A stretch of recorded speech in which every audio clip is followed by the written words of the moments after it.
Hey everybody, time for some devotional goodness. I missed you guys. I haven't been on here a lot recently. Um, I've been really busy and I've had a lot of stuff going on in my life. And so I've been trying to take care of that. And so because of that, haven't been on here. Go ahead and comment in the comment section if you're here. Maggie is already on it, and she's saying that we are here. I'm assuming that you mean you and your husband, but maybe you invited some people to watch this. I don't know. Who knows? But so I'm going to be doing the devotional tonight. I'm going to do my very best to not turn this into a sermon. God was just downloading this of what I want to say, and I ended up just having to stop writing stuff in my notes because I knew if I continued, it would turn into a giant long sermon, and that's not what we're here to do. We're here just to hang out for 10-15 minutes, and I'm going to let you guys go. And in thinking about that, I was realizing this is probably the best time for the church. As weird as that sounds, because everyone's like, well, we can't meet, and the buildings are, not being used. For once in the history of ever that I can think of, church, as it should be, is coming to you guys. Because no longer we have to rely on people coming to the building or anything to meet.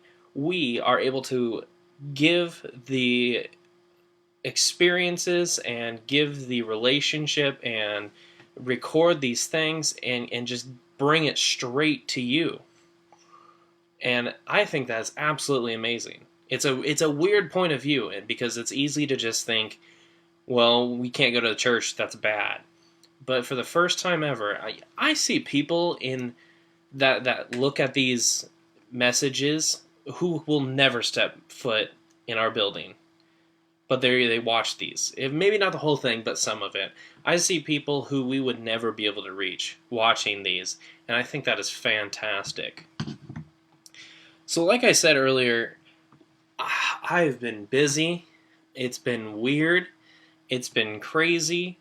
My work has just been doing all sorts of loops, and it's been I need your guys' prayers. Still, for the most part, everything's settled down, but I still need your prayers. It's been crazy. It's been the opposite of normal. It's not just I go to work, I do my stuff, I come back. I've been either at work for 12 hours to 13 hours, or I've been here working for work stuff well after I get off work. It's been a mess. And one of the things I think it made me realize is that normal is something we are never going to get back to. We are never going to get back to the exact normal that we had in January, in December, before all this happened. We are never going to get back to BC, before Corona. We're never going to be able to get back to that. It might be similar, but it won't be normal. And you know what? There's something funny about that, because there's a phrase that I've heard more especially in the last 2 weeks, but ever since this started, more than I think I've heard any other thing, and that's that people want to get back to normal. That everybody just wants to get back to what they would call normal. I remember when we were discussing what was going to happen for Easter, and we were hoping, and that was about a month ago, that was in April, and we were hoping that we could just have a normal Easter. Easter isn't normal. Think about that, folks. Easter isn't normal. Resurrecting from the dead isn't normal. A tomb being empty when you know there was a person there 3 days ago isn't normal. An angelic figure pushing the rock out of the way isn't normal. But we've made it normal. And so I was having this idea of, well, what is normal? if the idea of Easter is normal to us, when if you look at it from a wider perspective, it's absolutely, the idea of it is crazy, but we've turned it normal because we've done it so much. I was realizing that normal is familiar. Normal is familiarity. And the people that I hear, I just can't wait for it to get back to normal. The people who I hear that from, here's the best part, are people who 3 weeks ago, 3 months ago, back when it was normal, are the same people who were complaining about normal when we were there. It's the same people who were trying to pray against the normal. God, I just need some direction. I need you to stir things up. I need you to do something. And now you would give anything at all just to go back to normal. You would deal with that angry coworker who tells all the long stories and they're really not funny, but you would just pretend that they were funny if you could just go back to work. You would deal with my craziness if we could just go back to church. I would deal with Connor's crazy personality if I could just go back and be in the church. I would deal with every weird little thing that the youth does if we could just go back to the church. I would deal with all the people coming up to me if we could just go back to normal. If we could just go back to normal, I would deal with all the things that back when it was normal I was complaining about. And it really hit me like a brick that we are repeating the beginning chapters of Exodus. In Exodus, Moses was taking the Israelites away from Egypt. In Exodus, Moses was bringing them to a new area, a new point in their life. In Exodus, they were running away from slavery. And you can find scripture where as soon as they ran into some hardship, as soon as they ran into some fear, as soon as they ran into something they weren't prepared for, in some cases they asked Moses if they could go back. They could go back to Egypt. They could go back to Pharaoh. They could go back to slavery. Not because they liked it, but because it was normal. They had been slaves for 400 years.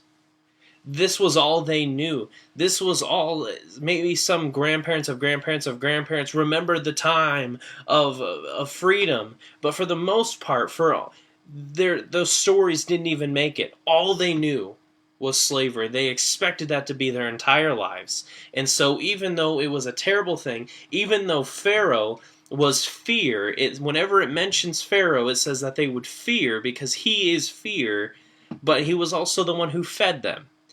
The Pharaoh was the one who put them into slavery, but he was also what they knew. And so when they were going out into the desert, following Moses, following God, and they got scared, they went back. They asked if they could go back to slavery, not because, again, like they liked it, but because they remembered it. It was familiar. And when we fear, we seek familiarity because it's comforting. We seek to go back to something, even if that something is broken or toxic, because it's familiar. And it's comforting, and it's normal. We've created a sense of normal back in BC before Corona that was broken. We lived in a time that really wasn't as good as we make it out to believe, but it was normal. We were living in a time of division. We lived in a time of, even within our church, people would bicker. And you know what I haven't seen through all of this? A lot of bickering. Because you guys don't have the ability to bicker. Because you guys can't meet face to face. And all of a sudden these bickerings have stopped. Normal was broken. Normal was bad. Normal was slavery. But just like the Israelites, we will so desperately have been asking to go back to it. Because it's familiar and we recognize it. Even though we shouldn't be heading back there because it's bad and it's broken. And that's why I hate the phrase going back to normal. Because it implies, like it says, going back, going backwards, taking steps back. If you guys have heard the idea of taking 2 steps forward just to take 10 steps back, you know that the idea of moving back is not good, both in a physical sense, but also in a spiritual sense. In a spiritual sense, every single thing that you can read in the Bible tells us to move forward. Move forward in our faith, move forward in our knowledge of the Bible, move forward in our building friendships with each other, move forward in discipleship. It always talks about moving forward into something new. It never says to go back. It doesn't say to go back into slavery. It doesn't say to go back to Egypt. Yet that's what we want to do because it's so familiar. It might be bad, but at least we know what to expect. It might not be good, but at least we know what we're going to get. This might be bad, but normal slavery was, we expected it. It was okay. It wasn't as bad as we really thought it was. At least he fed us, because what was in front of them was a little scary. What was in front of them was something they had never expected. What was in front of them was something they had never encountered. What was in front of them was a sea that they were being told they were going to be able to pass, but they didn't know how. And that was scary. We're in a time of such uncertainty. We have never dealt with a pandemic in any of our lives. We have never dealt with something of this magnitude, whether you want to believe that it's killing everybody or just something. It doesn't matter. What matters is that this is a crazy time. And we're so scared, it's creating fear. And so we're asking to go back to what we used to remember, what we used to know, what was some sense of normalcy. And trust me, people, I want a sense of normalcy in this house. I would love to see people be able to go back to schools. God knows, I'm pretty sure Gina wants Tim to go back to school because I don't know how she hasn't already killed him. I want to be able to know that in November I'm going to be able to marry Jordan and not have to wonder if we're going to have to push it out and cancel, and there's things that we've already been financially figuring out. Are we going to have to refigure that out? We just got, right before this happened, we got gift cards to Red Robin, and then Red Robin closed. We want to go back to that, and there's nothing wrong with certain bits of the normal coming back. But I hate the term, let's get back to normal. Because my infinite God of resurrection, of new, of being renewed daily, of pushing forward, hates the idea of us going back.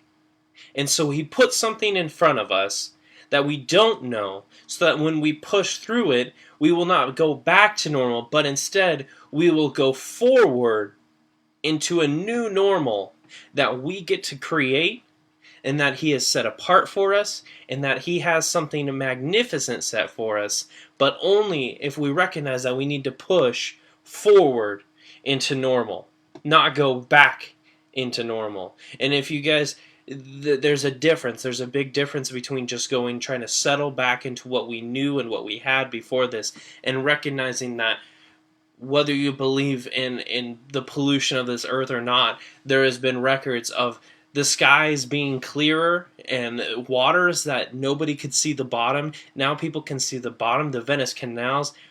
There's this new sense of cleanliness that's happening because of what COVID has caused. And I think that there's a level of rejuvenation that's coming from this that we need to be okay with in a new sense of normal that is not going to be just us going back to what we remember. I don't know everything that this new normal is going to have for us, but I know that I am going to actively be looking for new ways that God is going to use me. I'm going to actively be looking for ways that I'm not just going to return to what we used to have, but that I'm going to push for something even greater. Because our infinite God is not just going to allow this big old virus to hit for no reason.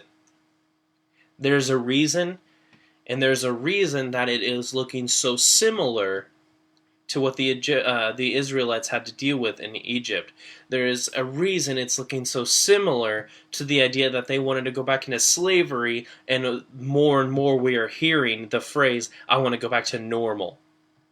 There's a reason that he lines these things up like that, and we need to be ready and active and willing to try something new and create it into our normal. Easter is not normal, but we have made it normal. We need to be willing to make a new level of normal something that God has prepared for us. And like I said, I don't know. I'm not an all-seeing prophet. He hasn't showed me this utopia of what's going to be normal in 2021. If this earth ever makes it to 2021, because 2020 hasn't really been good for us, as we know. But this idea of going back to normal is not going to cut it. I don't want us to go back to normal, because our version of normal was bad. It was toxic. Like I said, back to normal before COVID hit, we were in the most divisive time I think I've ever seen in my life in this country. It was a you're on my team or you're on their team. Pollution, again, whether you believe it or not, was at an all-time high. There was beautiful lakes that now you can see through that were muck. Even from space, they said they can look at Earth and they can just see it being cleaner from the atmosphere. These are all crazy things that are happening because God is moving us through in a transition. And so we can't go back to normal. We have to push to create a new normal. And I think that this is a time where we as Christians need to step up and help create that new level of normal. I could go on to a whole different topic, but I'm already at 18 minutes, and I think this is only supposed to go 15 at max. So I apologize, and I'm gonna end it. You guys know I don't like doing prayer requests on camera. It is 100% a fault, and I probably should just get over myself and do it, but not today. I'm not ready for that. God can work on me elsewhere. But if you guys have prayer requests, please, you can leave them in the comments. You can message the church. You can message me. You can message Moose. You can message Ashley. We want to pray for you. We want to social distance pray for you, which means we will not be doing the laying on of hands, but we will talk to you. We'll pray for you. And even if that doesn't mean you want me to do it over the phone, or maybe like that might seem weird, if you tell me, I love to pray for you guys, and I've been praying for you guys constantly, and we want to continue that. This Sunday, we're going to hear another amazing message. I'm looking forward to the end of May, because on the last Sunday of May, I'm going to, this is my shameless plug. On the last Sunday of May, I get to actually preach a full message, so I don't have to look at that timer very much, because I know you guys aren't going to have any lunch plans, because things are still going to be closed, so you guys are going to be the ultimate captive audience. It is a preacher's dream for this to be going on right now. So, but we'll deal with that at the end of May. It was really exciting to be able to come back and give this to you guys. I'm excited for what God's doing in my life, and I'm excited for what God's doing realistically on earth, as weird as that sounds. I'm excited to see where we're heading. I'm excited to see what direction God's moving the whole world in. So I was happy to be with you guys. I'm going to log off. Have a good night, guys.